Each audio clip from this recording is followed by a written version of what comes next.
We're living in an age of propaganda bombardment. We all know that. Propaganda, আমি দেখলাম যে ঢোকার মুখে একটা প্রোপাগান্ডার আইকন হিসাবে মৌথ রঞ্জন ঘোষের একটা ছবি দেখলাম বাইরে। শুধু মৌথ রঞ্জন ঘোষ না,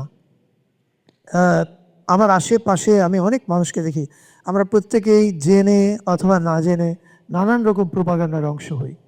ফলে এখনকার সময়ে এসে কোনটা যে ট্রুথ আর কোনটা যে fake it's very difficult to differentiate. I think সামনের দিকে এটা আরও ব্লার হয়ে যাবে এবং সত্য আর মিথ্যা দুইটাকে নিয়ে আমরা দ্বন্দ্বের মধ্যে আরও ভুগবো। এবং একটা যদি কি বলে কনসার্টেড এফোর্ট থাকে, তাহলে যে কোনো একটা মিথ্যাকে সত্য হিসেবে প্রমাণ করা সম্ভব এখনকার এই সোশ্যাল মিডিয়া অ্যালগরিদমে। ফলে আমি জানি না এখন থেকে 5 বছর পরে আমাদের চিন্তার জগতের অবস্থাটা কী হবে এবং আমরা এই মিথ্যাটাকে কীভাবে ফাইট করব। But this is the world we are living in এবং we have to face it and let's see how we face it.